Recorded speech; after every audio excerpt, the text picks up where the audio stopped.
Après les éditions de Marrakech, Yaoundé, Dakar et Abidjan, les pays africains ont décidé de développer ensemble des infrastructures pour une Afrique plus intégrée. Cet impératif, One Africa l'a bien perçu en organisant la 14e édition du Forum africain des infrastructures à Rabat au Maroc. Avec 140 conférences en présentiel, plus de 200 conférences virtuelles et un réseau de plus de 100 000 dirigeants à travers le continent africain, One Africa propose aux 400 experts du secteur des infrastructures des thématiques à la fois stratégiques et techniques afin d'accélérer la mise en place de mécanismes communs. Sous la vision éclairée de Sa Majesté le roi Mohamed VI, le Maroc a connu ces 20 dernières années d'impressionnantes réalisations grâce à une gouvernance exceptionnelle qui a recueilli la confiance des bailleurs de fonds internationaux et les réalisations sont juste édifiantes. Au fil de ces 2 jours, vous aurez l'occasion de rencontrer des responsables gouvernementaux, mais aussi des constructeurs, des bailleurs de fonds et des conseillers.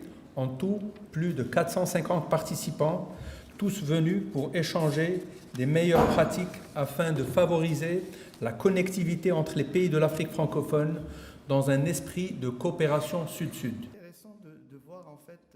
Carrefour de cette révolution, le Maroc, second pays investisseur en Afrique, éclaire sur sa politique des grands chantiers qui lui a valu une croissance économique constante ces 15 dernières années.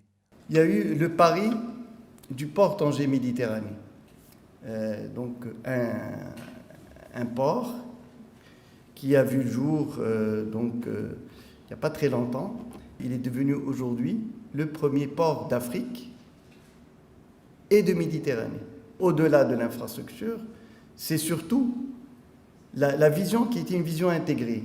Parce qu'il y a eu le port, il y avait évidemment l'autoroute, il y a eu également la zone industrielle et qui aujourd'hui, sans ce port et sans cette autoroute et sans cette zone industrielle, nous n'aurions pas eu Renault qui s'est installé là-bas. Nous avons eu également Peugeot qui s'est installé à Kénitra et comme il y a l'autoroute, donc à profiter du port Tanger-Méditerranée. Et grâce à cela, aujourd'hui, le Maroc est le premier exportateur d'Afrique d'automobiles.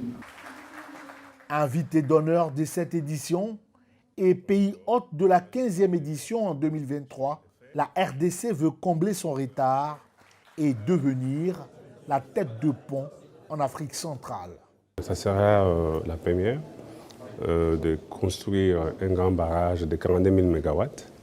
42 000 MW pour la production de l'hydrogène vert, mais aussi une grande partie de cette énergie sera dédiée à la consommation de la population. Nous allons profiter aussi de cette occasion, n'est-ce pas, pour lancer certains projets structurants des infrastructures, entre autres la construction de ce qu'on appelle DRC Super Highway, c'est Trans-Congo, une autoroute côté duquel il y aura aussi le chemin de fer qui va quitter le sud de la RDC vers l'ouest, où nous sommes en train de construire le port en eau profonde pour faciliter la mobilité, n'est-ce pas, des personnes et des biens. Cette plateforme de dialogue qui réunit une trentaine de pays n'a pas manqué d'évoquer la pertinence des infrastructures multimodales. Aujourd'hui, cette intégration ne peut être réussie que si nous adressons le problème sur le plan multimodal. Aujourd'hui, la Côte d'Ivoire a la chance d'avoir un plan lagunaire où nous pouvons développer un transport lagunaire pour améliorer la mobilité à l'intérieur d'Abidjan. Et plus, tout à l'heure on parlait de changement climatique. Aujourd'hui, nous avons là une opportunité avec le transport lagunaire de faire en sorte que tout le trafic, les émissions à effet de serre dont nous parlons, qu'on puisse les réduire.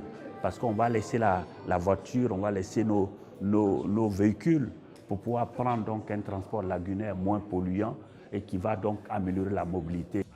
En 2 jours, il s'agira de dresser les avancées, les retards et de se donner les moyens de transformer les infrastructures en catalyseurs de l'émergence du continent.